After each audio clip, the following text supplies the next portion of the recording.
de estarmos aqui nessa noite para louvarmos e engrandecermos ao Senhor. Irmãos, o pastor Heber me deu a oportunidade nessa noite de trazer a palavra e eu vou trazer uma palavra que fala no Salmo de número 46, que diz assim, Deus é o nosso refúgio e fortaleza, socorro bem presente na angústia. O salmista, quando escreve esse salmo, irmãos, está num momento de crise nacional, ameaças de guerra, instabilidade, tá? Então, ele começa falando o quê? Que Deus é o nosso refúgio. Irmãos, o salmista não está dizendo Deus foi ou Deus será. Ele está dando uma afirmação que Deus é o quê? O nosso refúgio. Então, ele diz que Deus é o nosso refúgio, irmãos. Em tempos de crise, em tempos de dificuldade, em tempos onde muitas vezes nós nos sentimos sozinhos, Deus é o nosso refúgio. Amém? Ele é o nosso refúgio. Tem pessoas que o refúgio dele, sabe o que é? Condições financeiras. Pessoas que têm condições moram aonde? Em condomínio fechado, com medo de viver numa casa. Por quê? Porque dentro daquele condomínio a pessoa se sente segura. Não sei se vocês entram em condomínio, mas para falar a verdade é uma chatice entrar no condomínio. Eu sempre vou em condomínio, mas tem que dar nome, tem que dar o RG, quando não é RG é CPF, sabendo que tem até a minha foto lá, só libera depois que a gente fala tudo. Por quê? Porque as pessoas lá dentro do condomínio se sentem o quê? Seguras. E nós, irmãos? Nós precisamos entender, como o salmista Davi está falando aqui, que Deus é o nosso refúgio, é um lugar seguro, é um lugar onde você pode contar com Ele, é um lugar onde no meio da luta, da adversidade, Deus guarda você. A questão é essa, irmãos. Então, o refúgio é um lugar de proteção, aonde eu e você nós podemos socorrer diante do Senhor. A palavra de Deus fala que torre forte é o nome do Senhor, e o justo correrá para Ele. Agora uma pergunta que não quer calar. Quando você está na luta, na adversidade, você vai correr a quem? A reclamação? A murmuração? O povo de Israel rodou 40 anos, por quê? Devido à murmuração. Não cria nos milagres que Deus já tinha feito. O povo reclamou durante muito tempo pedindo um livramento. Deus vai lá, levanta Moisés para tirar o povo da escravidão. Só que a escravidão não saiu de dentro do coração daquele povo. Moisés, você veio nos trazer aqui no deserto para morrer de fome? Ai, que saudade das cebolas, dos melões. De saudade. Quer dizer que os caras preferiam estar presos, levando chicotada na hora do trabalho, do que ter o quê? Uma liberdade. Irmãos, aí você fica se perguntando, por que Deus levou o povo no deserto? Para mostrar que Ele era Deus, que Ele que cuidava do povo dele. Só que as pessoas faziam o quê? Reclamavam demais. Então o salmista aqui está falando o quê? Que nós podemos confiar no nosso Deus. No meio da luta, da crise, muitas vezes das condições financeiras apertadas, nós temos que confiar no nosso Deus. Então por quê? Porque Ele é uma fortaleza. Você já assistiu aqueles filmes medievais, né? Que tem as fortalezas, que a fortaleza é um lugar seguro, onde o rei está lá, né? Para falar com o rei, precisa falar primeiro com seus súditos, para poder chegar diante do rei. É um lugar fortíssimo. Então, Deus tem um nome poderoso. Está na luta? Senhor, a tua palavra diz que muitas são as aflições do justo, mas o Senhor os livra de todas. Jesus Cristo venceu o diabo, irmãos? O diabo falou, Salmo 91, ei, se tu és o Filho de Deus, manda que essas pedras se transformem em pães. Jesus estava debilitado, 40 dias sem comer, irmãos. Jesus, segundo alguns historiadores, falava que Jesus andava segurando assim nas pedras, porque ele estava muito debilitado, sem comer. Aí o diabo, para realmente fazer com que Jesus mostrasse que ele era, falava assim, por quê? A tua palavra diz, Senhor, manda essas pedras transformarem em pães. Você sabia que a fome é um dos sintomas mais veementes do ser humano? O cara, quando está com fome, ele come gafanhoto, come rato, o que tiver na frente, porque ele quer saciar algo que está corroendo por dentro dele. Então Jesus rebateu Satanás como? Com a palavra. Também está escrito, nem só de pão viverá o homem, mas de toda palavra que sai da boca de Deus. Então, irmãos, a questão é essa, você tem confiado em quem? Você tem confiado em você mesmo? É falha. Você tem confiado em pessoas? É falha. Então coloque sua confiança em Deus, porque Deus, irmãos, Ele é o quê? Ele não é só um abrigo, Ele também é uma muralha. As pessoas estão te afrontando no teu trabalho, saiba que não está afrontando você, não está afrontando Deus. Algum familiar teu que não é convertido está te afrontando, saiba que não está afrontando você, está afrontando Deus. Alguma pessoa está te perseguindo, saiba que ele não está perseguindo você, ele também está perseguindo Deus, e Deus, ele entra com providência. Deus, ele entra com providência, irmãos. Por quê? Porque ele é o socorro bem presente na angústia. Quando nós estamos angustiados, irmãos, nós não queremos saber de igreja, nós não queremos saber da palavra, de ouvir a palavra, nós queremos ficar num quarto fechado, sem ninguém perto. Não quero falar com ninguém. Mas, irmãos, se um dia você entrar nesse quarto, que não quer falar com ninguém, fala com teu Deus. Ele vai te ouvir. Ele vai te ouvir. A palavra de Deus fala que o choro dura uma noite, mas a alegria vem pela manhã. Isso é, a noite não é eterna, a noite tem um fim, o dia vai raiar, como se diz, a escuridão vai acabar e a claridade vai chegar, aleluia. Então, querido, creia nisso. Aí ele fala assim, ainda que a terra se mude. Já prestou atenção? Estava conversando com um colega meu, a China fez um arqueoduto, um lago gigantesco, diz que a terra moveu 1 centímetro. Eu olhei para ele assim e falei, meu querido, de maneira alguma. Se isso acontecesse, nós não estávamos aqui falando, rapaz. Se a terra mover do eixo dela 0,01%, meu irmão, nós não ficamos aqui. Mas você vê como é que as pessoas da internet ficam falando as coisas?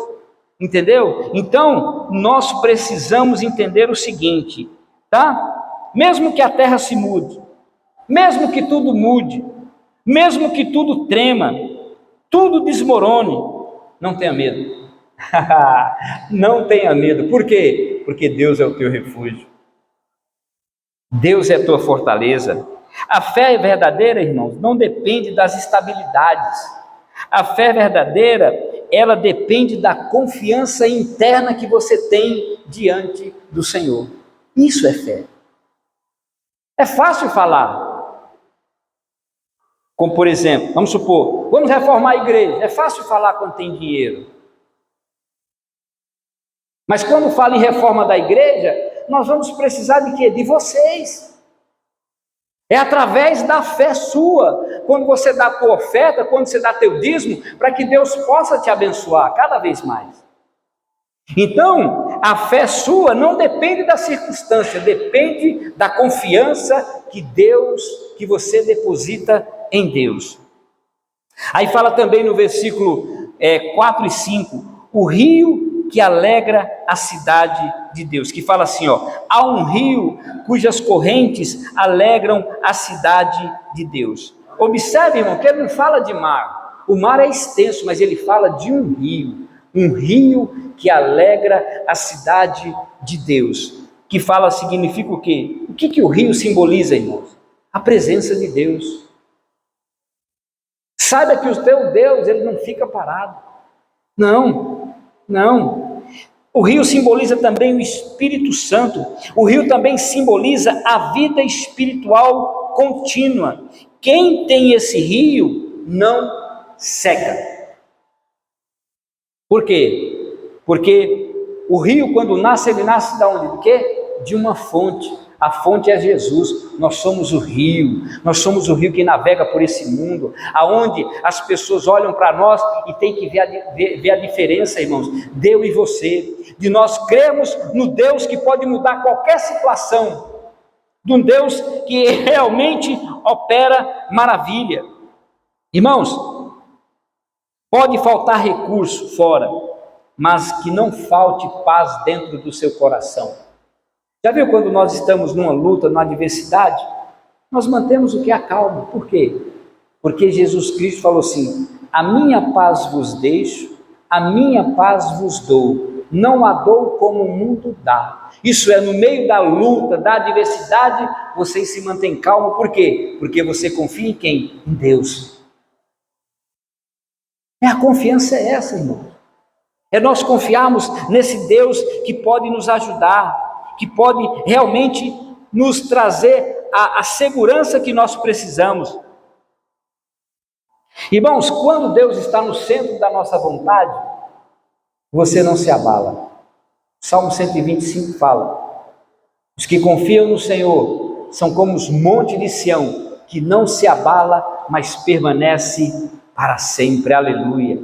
Você está protegido pela mão poderosa do Senhor. O problema, irmãos, não é a tempestade. O problema é Deus não estar no centro. A questão é essa. Por que muitas pessoas desistem? Por que muitas pessoas, no meio da caminhada, abandonam a fé? Porque não creem em Deus.